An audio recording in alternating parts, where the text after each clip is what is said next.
when I was at the Young Turks, not only did I go to Flint many, many times. Right now, overall, I've gone to Flint 12 times. We plan on going back when we can. There's 3 to 5 hour water lines, and the government is not telling the truth there. East Chicago, Indiana is not in Chicago. It's in Indiana. It's about 45 minutes from Chicago. I went there 6 times. What we found in East Chicago was astronomical lead levels in the soil. There was also lead found in the water, but predominantly in the soil. Originally, that was found. Well, why I always tell you, do not automatically believe what the EPA is reporting, what state environmental agencies are reporting, what the Center for Control, Prevention and Disease, CDC, Center for Control Disease, what does CDC stand for? Center for Disease Control and Prevention. Center for Disease Control and Prevention. Why I am telling you not automatically to believe those is because in many cases, in some cases, it's just accidental. They got the studies wrong, they got the testing wrong, and in a lot of cases, it's intentional to cherry pick. Okay?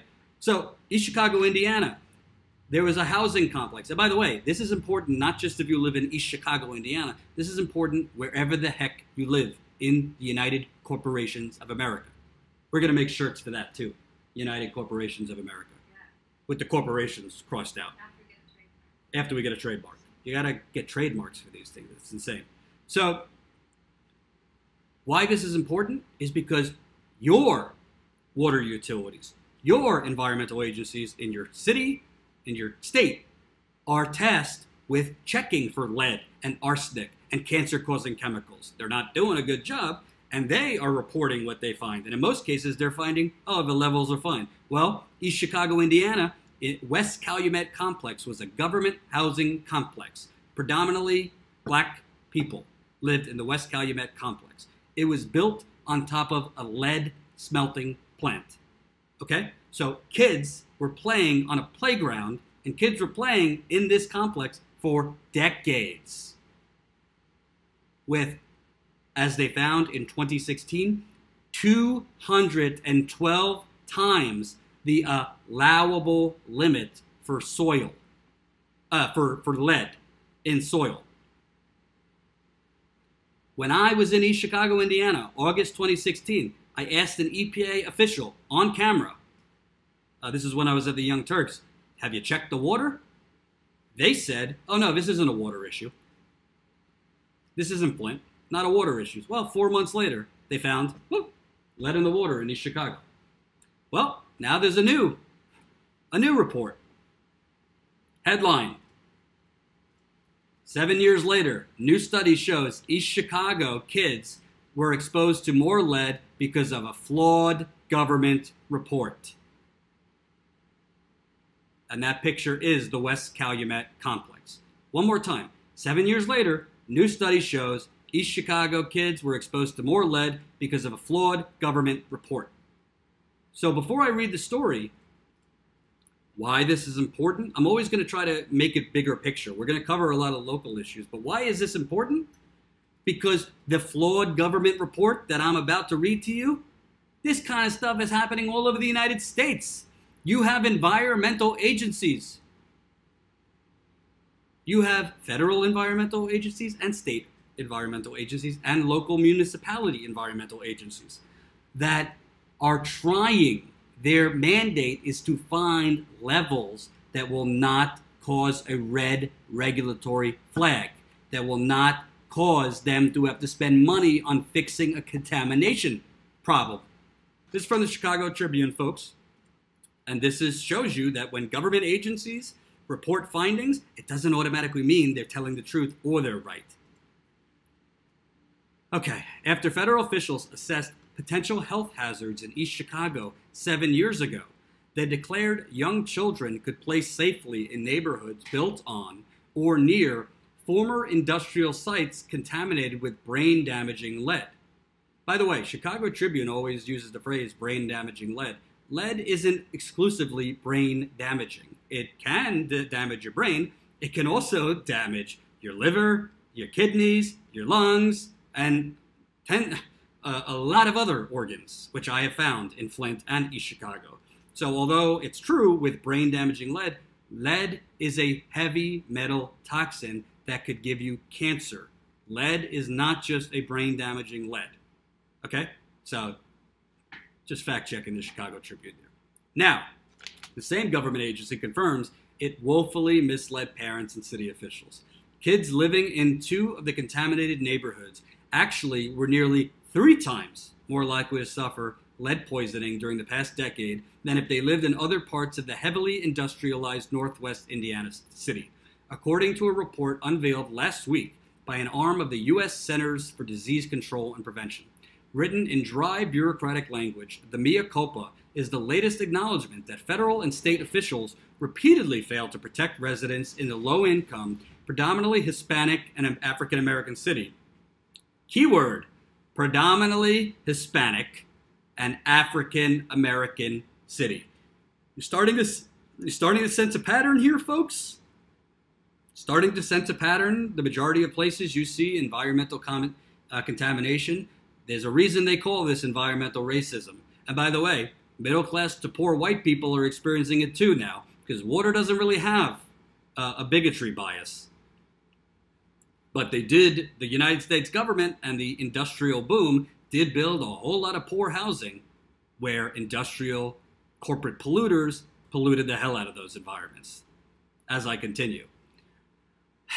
Despite more than 3 decades of warnings about toxic pollution led by the USS lead smelter and other abandoned factories, the new report comes as the U.S. Environmental Protection Agency oversees the excavation of contaminated soils from dozens of East Chicago yards, a project delayed in part because the CDC branch, the Agency for Toxic Substances and Disease Registry, advised the EPA in 2011 that, quote, breathing the air, drinking tap water, or playing in soil in neighborhoods near the USS lead site is not expected to harm people's health.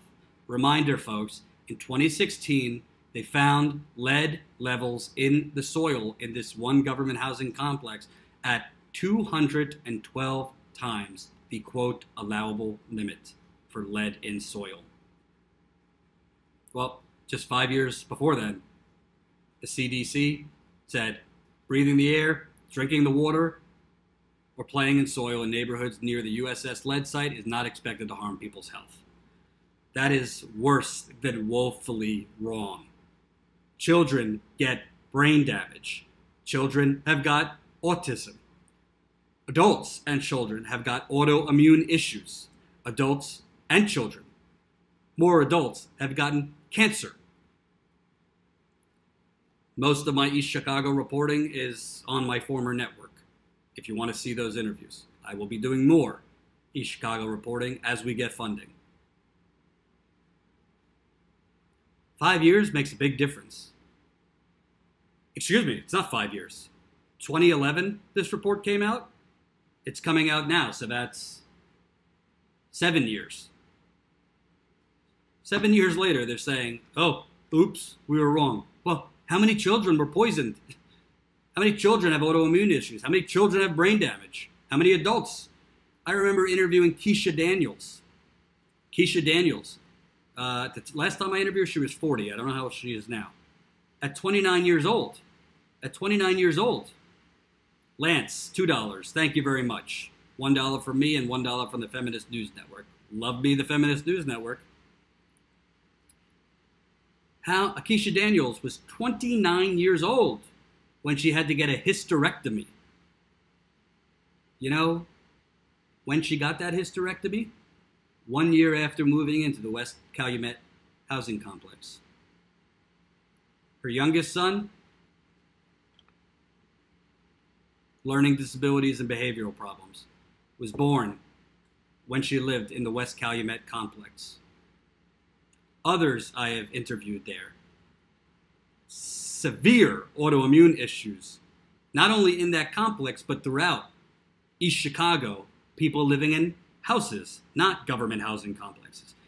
People lived on blocks next to the DuPont insecticide factory. I met one woman, I hate to say it this way, and I said it while I was at the Young Turks. She had a longer list for health ailments of anything I've ever seen. There are other women with cancers in their 30s and 40s, no family history. Respiratory problems throughout the city. Whole blocks. Bronchitis that won't go away. Well, when the government does studies that either intentionally or through gross negligence and ineptitude get life or death science wrong, it endangers the public. Many current and former residents are angry the hazards weren't identified and removed years ago.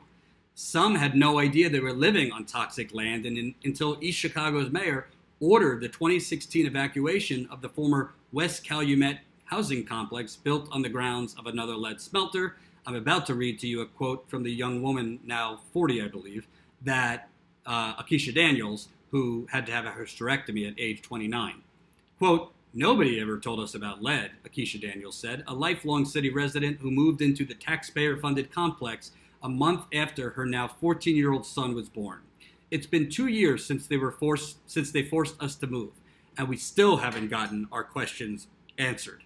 With the help of public interest lawyers working on behalf of former tenants, Daniels said she discovered medical records that showed her son had elevated levels of lead in his blood when he was a toddler, a possible explanation for the attention deficit hyperactivity disorder he was diagnosed with a few years later.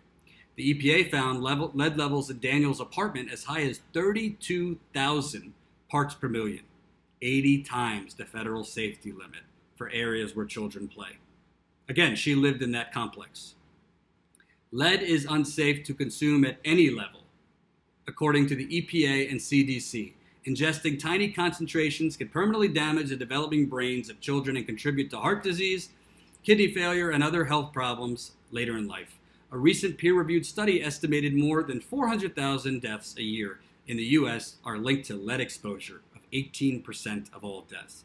According to the new report by the Toxic Substances Registry, more than 27% of West Calumet children ages 5 and younger who were tested between 2005 had lead levels at or above 5 micrograms per deciliter of blood, the CDC's current threshold for medical intervention and home inspections. Roughly the same percentage of kids were poisoned in the residential neighborhood immediately east of the former housing complex. By contrast, 11.5% of young kids in the rest of East Chicago and 7.8% of children statewide had lead levels at or above the CDC threshold in the same period.